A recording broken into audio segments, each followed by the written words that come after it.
แต่สมัยสงครามเนาะตำยากเลยเนาะเพื่อสิเลวผืนหนึงแม่เลยมาที่ทางใดเด้เนาะ โอ้พังล่ำบ่ได้ทุกคนพังล่ำพอ พร้อม พังล่ำในอินพิชามเนาะ แม่ คนดำๆตาชิลิว พี่น้องเจ้านะ บ้านเนี่ยก็ ลืมแต่บ้านเมืองพุทธอก มันพุทธข้อเพลงจะประซักพื้นหน่อไม้เนียงหน่อไม้ ไล่ก็ มาแต่หน้าเนาะตู้เนาะ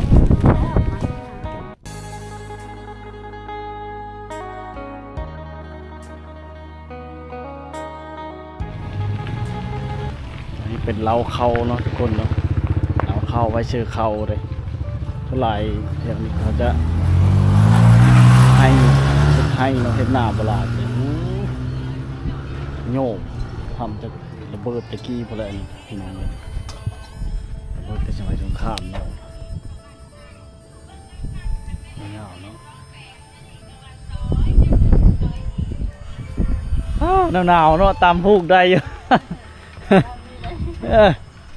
โอ้ยบักหนาวเนาะ อยู่บ่ได้ อยู่ไม่ได้ เคยเฮ็ดอยู่บ่ได้มาได้ใช้ เติมหลากหลายชิ้นนะมาแต่เฉพาะ แม่ตามเลยเฉพาะตามเลยเฉพาะ ตำชิ้นตำขายวะนี่แม่ แม่ตามขาย คืนเทเลอร์น่ะ 500,000 คืน500,000โอ้ใหม่โอ้ยตำยากเลยเนาะเพื่อสิเลวผืนหนึง แม่เลยมาที่ทางใดเด้เนาะ โอ้พังล่ำบ่ได้ทุกคนพังล่ำพอ พร้อม พังล่ำในอินพิชามเนาะ แม่ ตำทุกมือเนาะถือว่าตำยากขนาดเพื่อสิเลว เป็นเยอะนะผมชมคืน เพื่อสิเลวผืนหนึงก็บ่ง่ายเลยเก็บลายมันยากอันนี้นี่ มาที่ทางใดเลยนะ ฮะ ลูกมาที่ทางใดเด้ อัศพรเมืองอัศพรเลย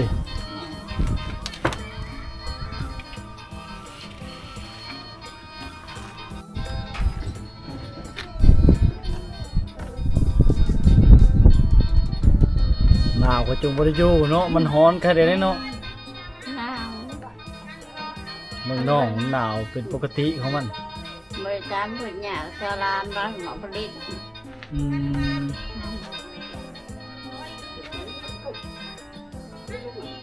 แต่ระดับ14พุ่น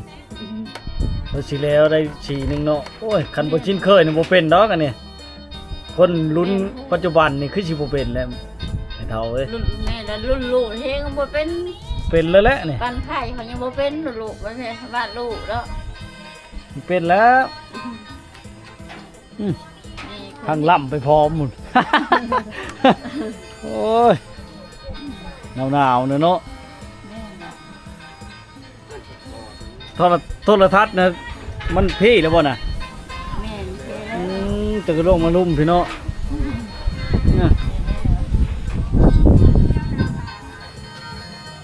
เปิดชิได้พื้นหนึ่งทุกคนเอ้ยพื้นหนึ่ง500,000ก็รับทิศหนึ่งก็บ่แล้วเพราะว่ามันเก็บไล่ยากเลยตำแพร่ชิ้นเนาะแม่นบ่แพร่ชิ้นบ่นี่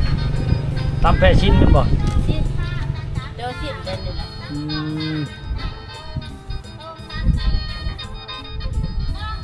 ความสุขของอีเมเนาะร่างล่ำน้ำนี่เอามาแต่หน้าบ่เลยให้น้องน้ำเพื่อหลานหนาวเนาะเฮ็ดซอยหลานว้าของลิ้นน้อยทุกคนใช้ตีรถเนาะไม้ขยุ่งอีกนี่ว้าโดย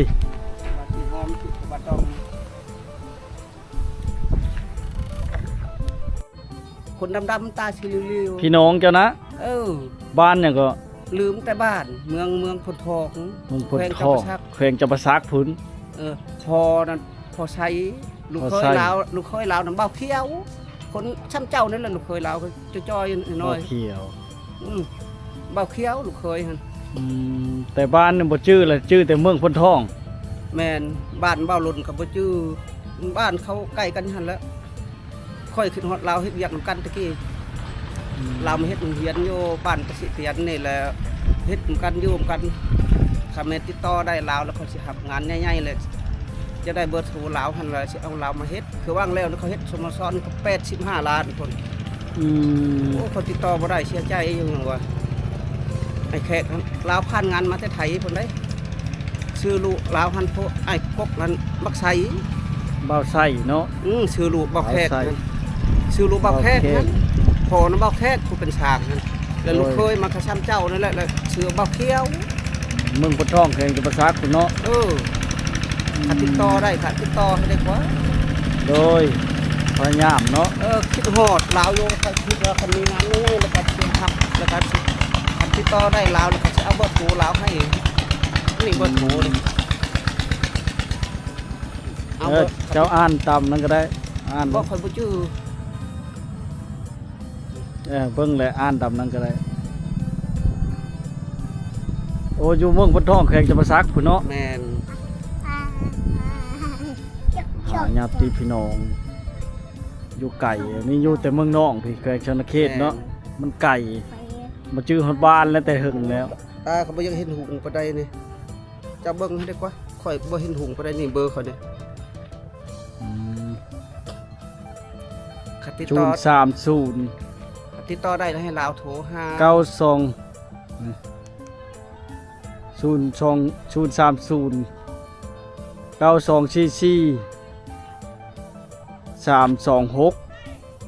อนั่นเลยชื่อเจ้าน่ะ วัน ชื่อวันเนาะ ลาวฮู้รถ 030 ให้แขก 9244 326 เจ้าทาย เอาวันเนาะ ทายเอาไว้ให้ลาวเบอ ถาม ร์ ข้าวเยี่ยมยามถามข้าวไอ้แขกเนาะอยู่เมืองพนทองแข่งตะประซักเนาะ แม่น เพิ่นเป็นช่าง เป็นช่างเพิ่นผ่านงานมาแต่ไทยพุ่นได้ โดยโอ้ยเนาะ โอ้เขาคิด หลายปีแล้วบ่บ่ ห ได้ ลายปีเลยได้10 ปีได้จากกันนี่ได้ โดย จากว่าคุณไปแล้วจากว่าหยังบ่จักแล้ว 10 ปี10ปลายปีเลยเนาะ แต่ค่อยขึ้นแต่ลุม สิฮอ พื้ ด นอยู่นี่อยู่แล้วไปเฮ็ดเวียกกันหั่น จ้า พี่น้อง อาเด ลาว ชีเยี่ยมยามถามข้าวให้ อืม ขอบใจหลาย คันพอได้นะ ๆสิพยายามโดย คันติดต่อได้แล้วเอาเบอร์นะให้ลาวเอาเบอร์ให้ลาวโทรหามีสบายมีงานแล้วค่อยสิโทรหาว่างแล้วเนี่ยเขาให้เฮ็ดสโมสรนี่85ล้านคนค่อยเจ็บอันนี้แน่บ่ได้แปลงลำเฮ็ดบ่ได้กับหมู่เจ็บคิดว่าคันแม่นว่าติดต่อเบอร์ลาวหันได้อันจะ เอาไปช่วยเหลือกันเนาะ แม่นลูกชายก็อยู่คนอยู่แต่ลาวบ่ได้ติดต่อหานะลาวบ่รู้จักบาทลูกชายเพิ่นก็เป็นทหารอยู่เมืองสนะสมบูรณ์ แต่มันติดต่อหาบ่ได้เลย แต่ เนาะ ไปเมืองพุทธองนะก็ไปทางแต่ว่าบ่ฮู้จักบ้านลาวเพิ่นก็คือว่าบ่แม่นอยู่ไผอยู่ถูกเนาะแล้วก็คุณความบ่ได้ คุณคว้าบ่ได้เลย อืม บ่ฮู้จักบ้านช้ำจนลืมเลย แม่น 4 ปีแต่แม่นความเลย คันบ่แม่นหั่นน่ะพบบ่แม่นอันคนไทยอันผู้พูดมักถือกรุ๊ปเนาะลาวคู่บ้านคู่ซองนะเท่านั้นเราไปเด้อ ไปคุช่องมันให้แต่หน้าเนาะจะเป็นข้ามภาคที่โอ้ได้หวายเนาะมากินมันนำหนาวมาแต่พระเช่พอได้นี่เนาะคือเห็นไม้ไผ่เฮ้อ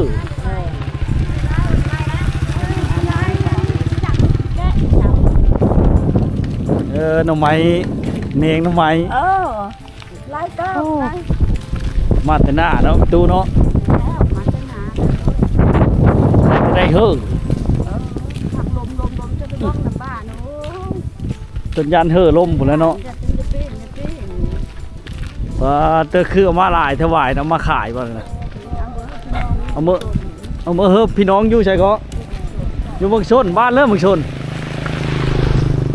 ฮะ ก็เบิ่งทำไม ว่าอยู่บ้านเริ่มเมืองชน ไม่รู้ว่าชาวบ้านนี่คนเด้ดูเอ้ย เดี๋ยวว่าแต่เมืองชนบุรีอีกเฮาก็อยู่เมืองชนก็เนี่ย อย่างนั้นบ่ อยู่บนต้นนี่ก็ แต่ต้นกำเนิดเฮาเมืองอัศพร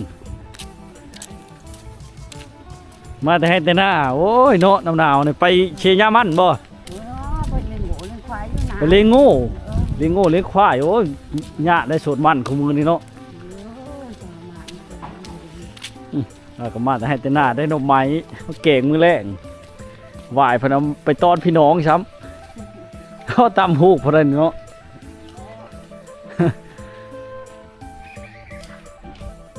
เตะไม้พี่น้องมีเอาไว้ไม้แดงไม้นั่นเนาะเอาไว้เฮ็ดมันประตูเนาะบานประตูอย่างต่างๆพอได้ใช้ในโคเฮิร์ดยังหดพักหดพักหนาวๆนี่เนาะวิชาบางนอกมันจะพูดงามๆเลยทุกคนเลยเล่าหดพักโอ้เที่ยวไปหดพักเนาะพอดีออกกำลังกายย่ำหนาวในไข่นี่เลยหนาว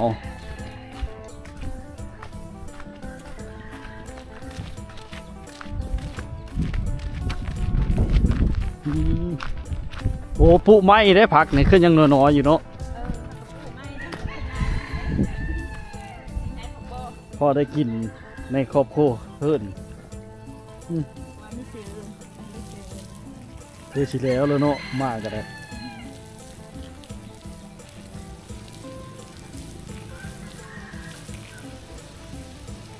เวทแต่งานมาทุกคนหดพักหดยาเนาะผู้ไว้กินเองว่าหรือขายนี่นะเราได้กินเองเนาะชาวผู้ไทยบ้านน้องวิไลทุกคนจะคือผู้ไทยตะเลวนะจิจาวคนคือกันว่าแล้วมากระชงไปชายแดนเพื่อนเนาะว่าคำเว้าไปชายแดนอะไรว่าที่มาหดแล้วหรือเปล่านี่เฮ้ยอัดไว้จนในไก่เฮาได้ทันเลยเขาพักยามแรกเนาะมันหนาวๆเลยหดกันยากแน่หนาวไก่เขาชะพักเรา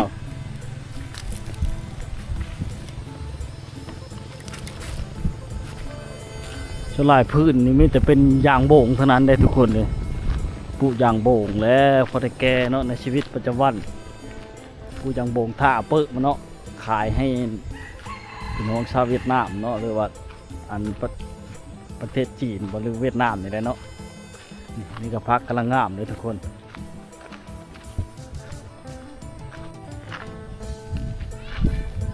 ก็หนาวๆทุกคนเนาะมีตู้เลยในเรื่องในน้ำไผ่อยู่สีพื้นสีไผ่น้ำหนาวสบายดีเฮ็ดไปเลยเนี่ยจีบเครื่องไว้หนาวเนาะ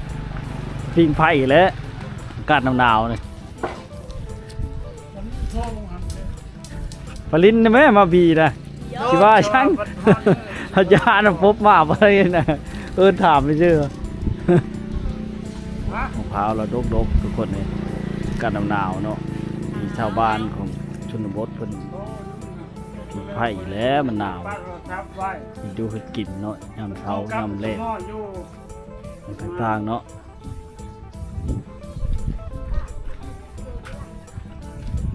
กดชิงมาแต่หน้า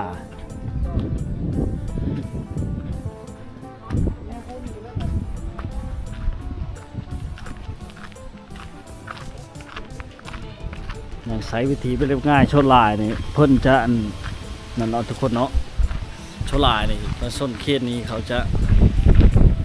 หน้าเขาจะยุบพังนะเนาะพระเชรนองเนาะ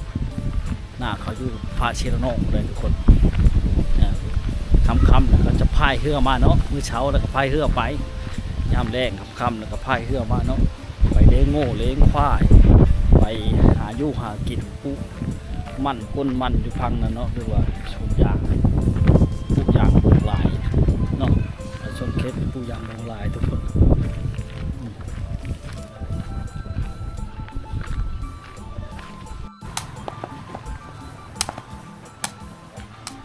วันนี้ก็บอกข้าวมันเป็นกรรมการบ่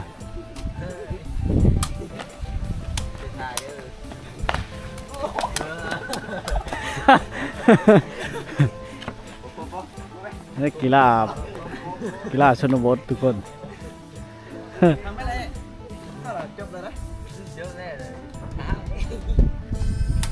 ออกกำลังกายเนาะเราไปเป็นกรรมการแล้วต้องแน่มาครึ่งเงินเพกมาได้เนี่ย